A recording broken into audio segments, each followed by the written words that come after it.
Hello, California School of the Arts San Gabriel Valley families. It is I, your principal, Dr. Wallace, with 3 videos about the new policies and practices we have put in place while we are engaged in distance learning. All of the information I will present here is available to you in a link to our student and parent distance learning addendum sent out in your Friday, August 21st e-blast. Our student and parent handbook contains all of the policies and procedures that guide campus life. While these policies are in place for the 2020 and 2021 school year, we have developed some further policies and procedures that address life in a virtual education environment. These policies and procedures listed here will be in effect as long as we are engaged in distance learning. So, let's get started with our attendance policy video. In previous years, while engaged in in-person instruction, attendance was tracked through a binary system. You were either here, sitting at your desk, or you were not here, and you were absent.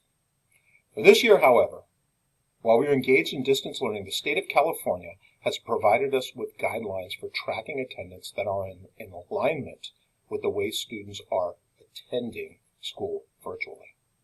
Please know that these guidelines are in place while we are engaged in distance learning and may be modified when we return to in-person instruction. Ladies and gentlemen, attendance is going to look different this year, and so please bear with me while I walk you through these very important changes. Let's start with a brief definition of synchronous learning and asynchronous learning, as attendance will be tracked through student participation in both of these learning domains. Synchronous learning happens in real time. In synchronous learning, students and teachers interact in a specific virtual space at a specific time. Examples of synchronous learning are video conferencing through Zoom, teleconferencing, or live stream lectures.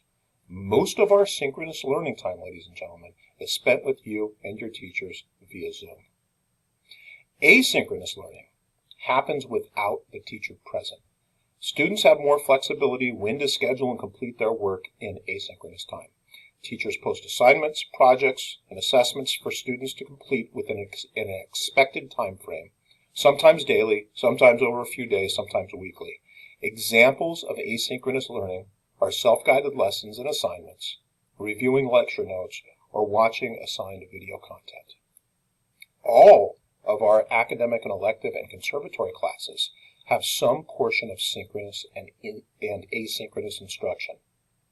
The amount of each type of instruction will vary from teacher to teacher or between academic and electives and arts disciplines. So, what does all this have to do with attendance?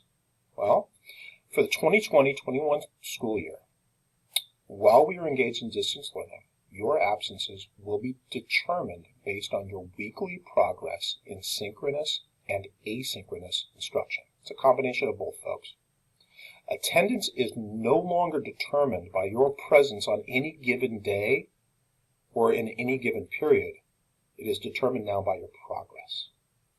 Per California Department of Education guidelines, an absence for the 2020 and 2021 school year is defined as a student who misses 3 of 5 days of synchronous and or asynchronous instruction in 1 week, or a student who has missed 60% or more of the synchronous and or asynchronous instruction in a week as determined by the teacher.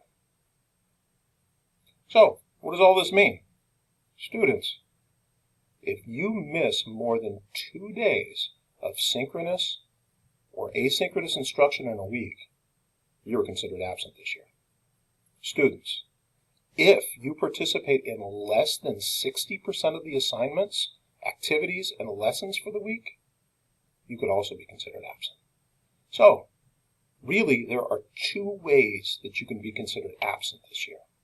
Either through your non-presence in activities, you don't show up to synchronous activities, or you don't log on to Schoology for asynchronous activities, or you don't turn in assignments or projects or assessments, or through a lack of participation in all of the assigned instruction for the week in any of your classes.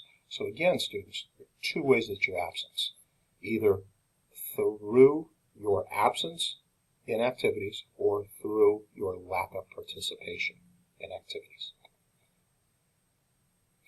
I want us all to understand the most critical message I have for you regarding attendance while we are in distance learning. It is expected that students will attend to all synchronous and asynchronous instruction. Also, always remember that there is a direct relationship between school attendance and your grades. While we do not grade you on your attendance, I don't need to tell you that if you don't show up and if you don't participate, you will struggle to learn. So, what you need to do is you need to make sure you're there, you're ready to go every day for your synchronous and your asynchronous activities. Students, you got that? Good. Thank you. Okay, now let's discuss attendance intervention, or what we do when students are struggling in a distance learning environment. You are looking at our distance learning pyramid of intervention. Actually, this way, that way, that way. There you go. That's what you're looking at. Got it now. Let me explain. The vast majority of our students can be defined as Tier 1 students. They are actively participating in all of their classes and turning in work. As long as you continue to participate in 60 to 100% of your weekly instructional activities, any concerns your teachers have about attendance will be handled through your teachers. They will contact you, they will contact your parents if they have those concerns about your attendance.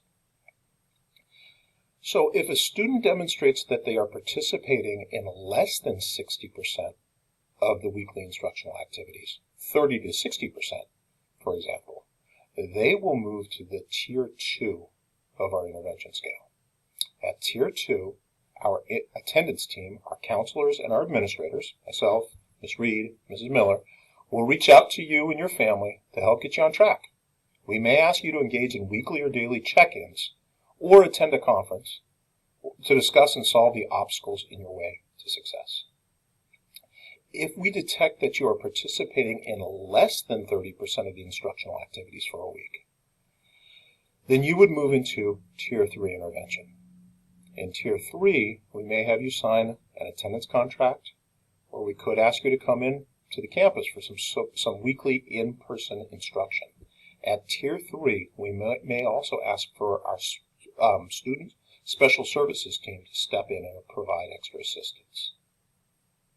Families, none of these interventions are designed to be negative.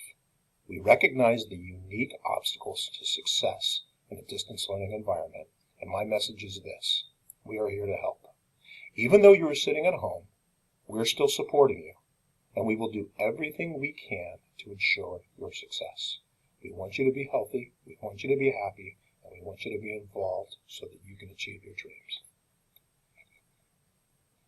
Okay, last words on attendance. Parents, while a lot has changed, we wanted you to know that our procedures for reporting absences have not changed.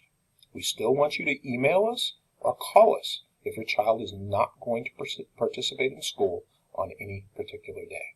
You can email us, you can call, but all of your absences must be verified within 72 hours. Well, that's it, I guess. That was a long one. Thanks for bearing with me. I know all of this is new, and I wanted to let you know that if you have any questions at all about attendance, please reach out to our attendance office, your counselor, or one of your friendly neighborhood school administrators. We are here to help. Please be sure to watch the other videos in this series on grading policies and student and parent distance learning norms. Thanks for watching. I will see you soon. Dr. Wallace, signing out.